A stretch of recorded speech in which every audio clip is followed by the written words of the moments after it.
Disney est visé par une nouvelle plainte et plus précisément l'ex-PDG de Disney, Bob Chapek, mais aussi le PDG actuel de Disney, Bob Iger. On voit ça ensemble.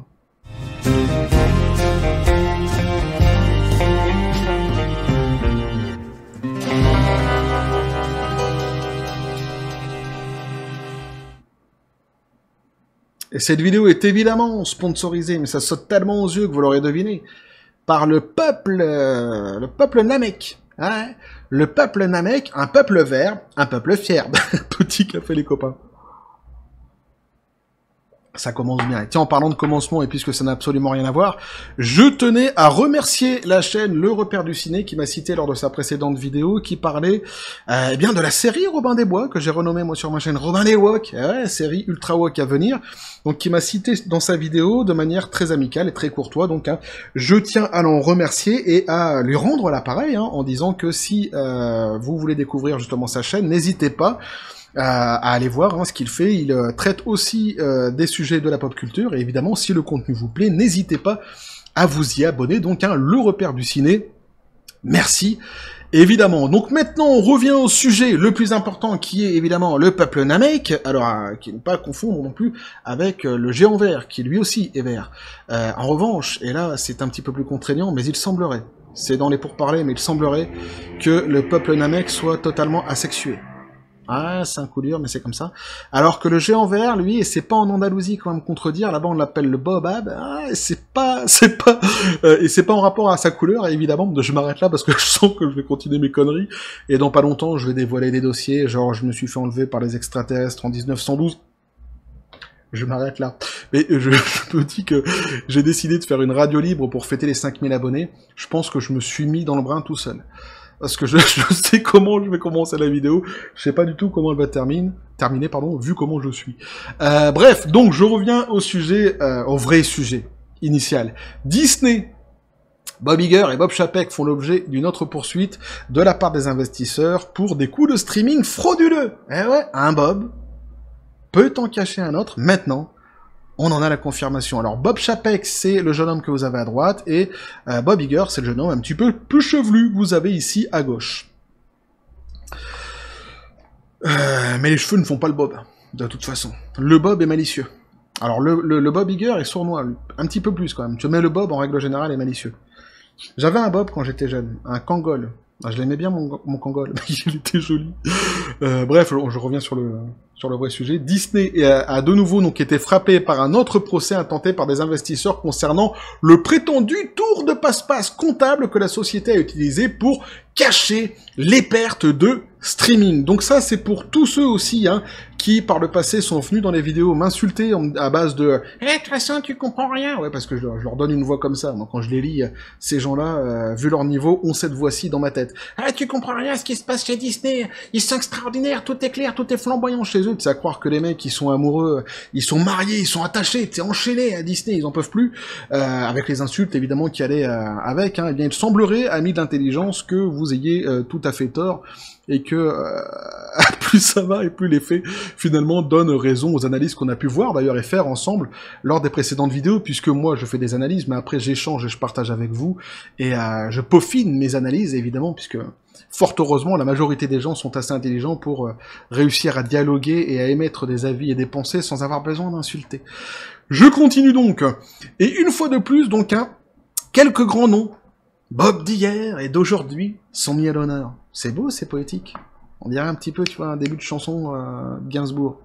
C'est un petit peu la chanson de Prévert, tu vois. Bob d'hier et d'aujourd'hui, Le demandeur intente cette action de manière dérivée au profit du défendeur nominal Disney contre certains des dirigeants et administrateurs actuels de la société dans le but de rectifier les violations par les défendeurs de l'Exchange Act et les manquements aux obligations fiduciaires pour avoir émis des déclarations fausses et trompeuses et ou omis des éléments, informations contenues dans les documents publics et les déclarations de procuration de la société depuis le 10 décembre 2020 environ jusqu'à aujourd'hui, a déclaré Starbridge Investment dans le dossier du 23 août sur lequel qu'elle appelle les déclarations et ou omissions matériellement trompeuses que la société et les hauts dirigeants ont fait au cours de la véritable situation financière de Disney+. Donc on nous aurait menti sur les chiffres de Disney+. Tiens, comme c'est étonnant, dis donc. Ce serait pas ce que Bob Iger nous a dit? Un truc flamboyant qui va, en 2024, rencontrer un succès. Ah, il rentre dans ses objectifs, c'est ce qu'il a dit. Comme quoi, quand on disait qu'il nous prenait pour des manches, quand même. Eh bien, ici, on en a la preuve. Bien que Stourbridge déclare qu'elle intente une action au nom de Disney, la société elle-même est nommée dans la plainte aux côtés du PDG passé et actuel Bob Iger, du PDG licencié Bob Chapek, de l'ancienne directrice financière Christine McCarthy, de l'ex-présidente de Disney Media and Entertainment Distribution, et Chapek bras droit, Karim Daniels et d'autres cadres de haut niveau, donc, hein. La Team Rocket, au grand complet, qui risque évidemment de s'envoler vers d'autres cieux. Alors, c'est quand même vachement intéressant parce que, je fais juste une petite pause, Bob Iger avait réussi jusqu'ici à passer plus ou moins entre les gouttes. On avait vu qu'il était nommé dans la précédente plainte qui était tombée, ah mais il y en a une quasiment toutes les semaines maintenant qui tombe, c'est un truc de dingue, contre Disney, mais par contre, Bob Chapek, lui, avait été spécifiquement nommé dans une précédente plainte aussi qui avait été déposée, et qui est toujours d'ailleurs en cours par des investisseurs, et à cette époque-là, on s'était dit justement que Bob Iger, quelque part, il l'avait bonne, parce que il passait réellement entre les gouttes. Ici, c'est plus du tout la même chose, c'est plus la même histoire. Ici, il est complètement mis en cause, et on parle d'un stratagème qui a été monté, un stratagème frauduleux. Eh ouais, c'est plus la même histoire. Donc on nous dit justement, pour dissimuler ces faits défavorables, les accusés se sont livrés à un stratagème frauduleux visant à dissimuler l'ampleur des pertes de Disney+, et à faire paraître la trajectoire de croissance des abonnés Disney+, durable, et les objectifs Disney+, pour 2024 semblant réalisables alors qu'ils ne l'étaient pas. Et évidemment, là, c'est fort intéressant, puisque c'est aussi ce qu'on avait pu émettre comme hypothèse, constater plutôt ensemble lors des précédentes vidéos, c'est-à-dire que quand Iger disait que tout allait bien, que Disney+, c'était génial, etc., et qu'il allait atteindre ses objectifs en 2024, on s'était dit que ça sentait quand même vachement l'enfumage, hein, et que, au vu des chiffres qu'on avait sous les yeux, ce qu'il disait était complètement incompréhensible. Et évidemment, les actionnaires, eux, parce que c'est beau de parler comme ça, de faire de la communication comme il le fait, Iger, mais les actionnaires, eux, ont les chiffres. Et eux, évidemment, font ce que Iger n'aime pas faire en grand public, c'est-à-dire qu'ils segmentent ces fameux chiffres. Et ils se rendent compte que c'est pas vrai. Disney+ ne va pas bien, les objectifs ne peuvent pas être atteints, en tous les cas, c'est ce qu'ils nous disent ici, et donc il y a gros enfumage de la part de Bob Iger. Et ils vont nous expliquer comment il s'y prend. Et là aussi, c'est très intéressant, puisqu'on nous dit, donc a déclaré la société qui porte plainte, basée à New Jersey, les actionnaires de la maison prétendent, comme d'autres l'ont fait lors de procès antérieurs, plus précisément, ils nous disent donc, hein, les accusés ont utilisé le DMED nouvellement créé pour transférer de manière inappropriée les coûts de la plateforme de Disney+ vers les plateformes existantes, a déclaré Stourbridge devant le jury, sollicitant une plainte par l'intermédiaire de ses avocats, Wilmington, DE, Hewitt et à New York, pardon.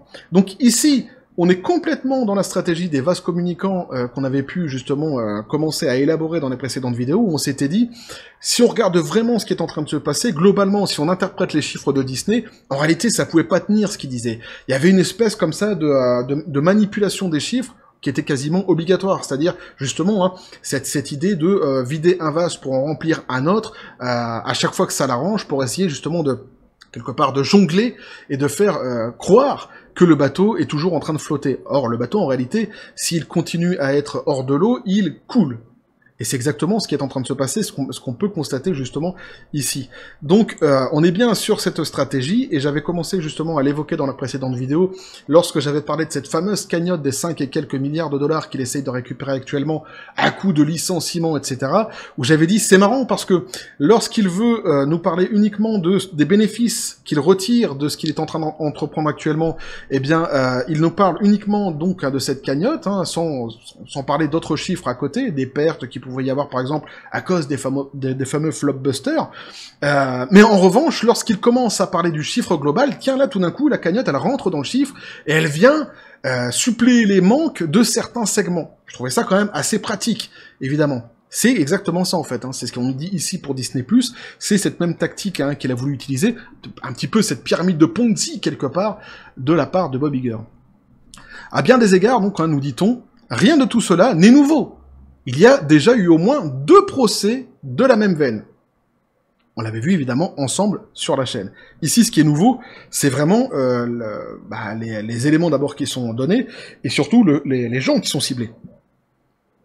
Stimulé par la poursuite des abonnements plutôt que des bénéfices, le déplacement des coûts et des pertes de streaming pendant le règne de Chapek, en proie à une pandémie, a finalement fait partie du coup d'État que McCarthy a déclenché fin novembre 2022. Cette décision du directeur financier, respectée et désormais partie, donc on nous dit ici, j'ai vu un Bob sortir lors d'une purge soudaine dimanche soir par le conseil d'administration et un autre Bob revenir à son ancien rôle de meilleur chien de Disney. C'est pas hyper gentil pour les chiens tout de même. Ouais, j'avais déjà dit, moi j'avais comparé à un renard dans une précédente vidéo, je m'étais dit c'était pas gentil pour les renards, là c'est encore moins gentil pour les chiens. J'ai un chien à ma maison. Ouais, les enfants l'ont appelé Roquette. Moi je l'aurais appelé Gertrude juste pour rigoler, parce que c'est un mâle à la base. Ouais, mais je trouvais que c'était porteur, tu vois, pour un chien, il s'appelle Gertrude, ça fait pas viril, mais ça fait porteur. Mais je suis sûr que, bon, bah, lui, il pige pas, de toute façon, si je lui parle de Bob Iger, il attendra un steak, c'est sûr. Ou il attendra son steak, plutôt, c'est sûr, mais s'il savait, hein, s'il pouvait comprendre, je suis sûr que ça lui plairait pas d'être comparé à Bob Iger. La loutre, peut-être. Il y a les défenseurs de la loutre qui vont venir dans les commentaires. Ah non, ne t'attaque pas aux loutres. C'est gentil, une loutre. C'est Cartman qui disait ça aux animaux, respecte mon autorité. Bref, je m'égare, Edgar. Iger, donc, hein, était censé rester seulement quelques années pour choisir un autre successeur, mais le contrat du PDG a été prolongé par le conseil d'administration en juillet jusqu'en 2026. L'action de Disney, qui a récemment chuté à son plus bas niveau depuis 9 ans, a légèrement gagné aujourd'hui, à regagner un petit peu aujourd'hui, nous disent, hein, pour clôturer à 84,39 $. Ça reste une catastrophe tout de même. Les investisseurs ont adopté une approche attentiste à l'égard des actions de la société, en grande partie en raison des divergences de stratégie, des divergences stratégiques entre les régimes de Chapek et Iger. Au cours des mois qui ont suivi le début du deuxième mandat d'Iger en tant que PDG, l'exécutif a démantelé de nombreuses initiatives mises en place par Chapek, notamment une augmentation des dépenses en matière de contenu en streaming et une structure de distribution centralisée. Alors ici, c'est pas tout à fait honnête quand même. C'est quand même assez malhonnête. C'est-à-dire que oui, c'est vrai que si on compare le mandat de Chapek au nouveau mandat de Iger, on se rend compte effectivement que Iger a kické pas mal des stratégies qu'avait mis en place Chapek. Or, la réalité, c'est que Chapek, lui, il a continué tout simplement les stratégies de Iger. Et oui, je l'avais déjà dit dans les précédentes vidéos, mais c'est bon tout de même de le rappeler. Même si sans doute il s'est, comment je pourrais dire, autorisé certaines manœuvres en dehors de la stratégie que Iger avait mis en place, globalement, ce qu'il avait suivi, c'était la stratégie d'Iger. Et en fait, les fruits pourris qu'ils ont récoltés de cette stratégie, eh bien, ils les doivent à Bob Iger. Hein, ils ont viré Chapek, ils ont rappelé Bob Iger justement pour qu'il vienne réparer les conneries qu'il avait fait précédemment. D'où le fait, effectivement, que les deux stratégies sont absolument incomparables. En revanche, il y a un fil conducteur tout de même qui explique et qui, quelque part, prouve ce que je suis en train de dire, c'est-à-dire que les deux, aujourd'hui, se font épingler à cause d'un système. Ah oui, comme par hasard, puisque il n'y a pas de hasard finalement, puisque c'est le système justement que Bob Iger avait mis en place, que Bob Chapek a continué, et que Bob Iger n'a pas pu s'empêcher de continuer maintenant qu'il est revenu. Ah ouais, mais le Bob est comme ça, tu vois, le Bob est Coubertin. Tu vois, c'est pour la beauté du geste. Ah, l'important c'est de participer, faut continuer. Donc il a continué en fait, hein, visiblement, d'après ce que nous dit ici, les investisseurs, il a continué donc ce stratagème frauduleux. Et donc c'est pas un hasard que les deux se fassent épingler, puisqu'effectivement c'est une stratégie qu'avait mis en place à la base Bob Iger. Ah ouais. Il semble que tout cela ne signifie pas grand-chose pour Starbridge, même près d'un an plus tard, dans une certaine mesure, bloqué par les grèves des scénaristes et des acteurs, les réductions de coûts d'Iger de plusieurs milliards de dollars, la suspension de 7000 employés et la réorganisation de cette année ne semblent pas avoir aidé l'entreprise à se remettre sur pied. Alors ça c'est beau ça.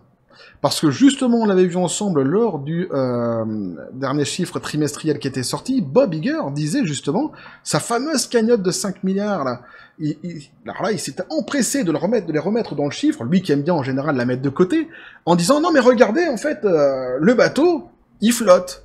Grâce à ce que j'ai fait, les licenciements, les fermetures de certaines attractions, de certains studios, les augmentations de prix, tout ce que je touche finit par se changer en or, c'est fabuleux. J'avais presque envie de dire, appelez-moi Sire, quoi, quelque part. Alors que maintenant, c'est lui qui va sans doute cirer les pompes des actionnaires. Mais ici, les actionnaires nous disent quoi? Eux, ils ont les chiffres sous les yeux, et ils disent, bah non, c'est faux.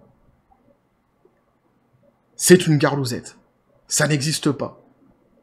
Tous ces licenciements, ces machins, ces trucs, comme j'avais dit, ce ne sont que des sparadraps sur des hémorragies. Les hémorragies ont continué, évidemment, et ça ne fonctionne pas, ça n'aide pas du tout à la société à se remettre sur pied, nous disent-ils. C'est-à-dire que là, on n'est même pas dans une tentative de pouvoir dire « Ah bah ça flotte peu ou prou, tu vois, bon an, mal an ». Non, non, non, non. Ça ne permet même pas à la société de se remettre sur pied. C'est dire l'ampleur du mensonge de Bob Iger tout de même dans ses dernières déclarations. Évidemment, si tout cela est prouvé à la fin. Dans les résultats trimestriels les plus récents de la société, les pertes de streaming se sont modérées à 512 millions de dollars et la société a dépassé les prévisions de Wall Street en termes de chiffre d'affaires et de résultats nets. Là aussi, on avait vu ça ensemble, on avait déjà interprété ces fameux chiffres. Évidemment, l'an passé, ils avaient perdu à la même date 1 milliard. Ici, ils perdent 512 millions. Ils sont contents, hein. Il faut quand même se dire que dès lors que tu perds 512 millions, tu restes de toute façon, quoi qu'il en soit, dans la perte. Et là, justement, il avait fait jouer ces fameux chiffres qu'il avait inclus, hein, les fameux chiffres de licenciement, etc., etc., justement pour réduire ce fossé qui était en train de se creuser. Petit stratagème qui ne pouvait pas tenir. Disney a affirmé qu'il atteindrait toujours son objectif de réaliser des bénéfices dans le streaming d'ici 2024. Bien que certains analystes et observateurs du secteur aient exprimé des doutes, tu m'étonnes. Iger a reconnu un environnement difficile à court terme, disait-il, hein, les efforts de reconstruction de la société étant compliqués par les grèves en cours des scénaristes et des acteurs. Alors c'est vrai qu'on avait vu justement dernièrement ensemble qu'il avait effectivement dit cela, hein, que l'environnement était difficile pour lui, disait-il, à court terme, et qui disait dans 5 ans normalement tout ira bien. Et confiance, crois en moi, quoi. C'était un petit peu ça. Et à côté, on avait vu aussi que effectivement la grève des scénaristes et des acteurs actuellement impacte certaines sociétés plus que d'autres, et Disney fait partie de ces sociétés qui sont les plus impactées, davantage parce qu'à la base, déjà, leur situation, de base, hein, est déjà très mauvaise, évidemment. Parmi les dommages, restitution et autres réparations demandées par Starbridge, la société a des instructions très spécifiques pour le conseil d'administration et les dirigeants de Disney. Hein, c'est ce que les investisseurs demandent, là, à Disney. Vous allez voir que c'est ici aussi très intéressant. Ordonner à Disney et aux défendeurs individuels de prendre toutes les mesures nécessaires pour réformer et améliorer sa gouvernance d'entreprise et ses procédures internes afin de se conformer aux lois applicables et de protéger Disney et ses actionnaires contre une répétition, des événements dommageables décrits dans les présents, y compris, mais sans s'y limiter. En gros, ici, il demande la révision de la gouvernance de Disney, hein, tout simplement, une réforme globale. Il demande à ce que les actionnaires soient enfin protégés de ce qui est en train de se passer actuellement, c'est-à-dire, en gros, ils sont en train tout simplement de pointer tous les flopbusters du passé, en disant ce que vous avez choisi de faire, ce que vous avez choisi d'entreprendre, les politiques que vous avez suivies dans vos dernières productions, nous ont conduit à cette situation-là. Et là, évidemment, il va falloir arrêter de suivre cette ligne de conduite, puisque vous ne défendez pas, vous ne protégez absolument pas nos investissements, et évidemment, tout cela ne peut pas durer. Donc c'est exactement ce qu'il demande ici. En gros, il demande un changement global de politique à l'intérieur de la maison aux grandes oreilles. Il pointe du doigt le fait qu'il faut changer tout ce qui a été justement mis en évidence dans le dossier qui est dans le dossier de plainte, hein, mais ils disent aussi sans s'y limiter, parce qu'ils savent évidemment qu'il y a d'autres facteurs qui rentrent en jeu, qui font qu'actuellement, la société est en train de s'effondrer. Soumettre au vote des actionnaires des résolutions, des modifications des statuts ou des statuts de la société. C'est aussi ce qu'ils demandent. Disney n'a pas répondu à une demande de deadline concernant ce dernier procès. Si et quand il y aura quelque chose à dire, cet article sera remis à jour, et évidemment, moi aussi, je ferai une mise à jour, hein, si j'ai d'autres informations à vous donner concernant ce qui est en train de se passer ici. Mais vous avez vu que c'est quand même fort intéressant, parce que, ici, précisément, est mis en évidence d'abord tous les mensonges, une partie des mensonges en tous les cas, de Bob Iger. On parle de stratagèmes frauduleux, ce qui est quand même pas rien.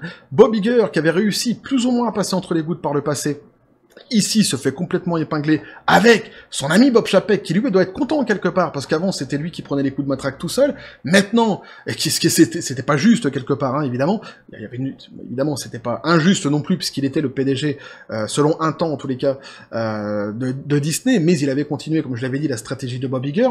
Ici, c'est une autre affaire, puisque bien l'autre Bob maintenant vient l'accompagner, compagnon de galère quelque part, hein, dans ses péripéties, et évidemment la chanson est tout autre.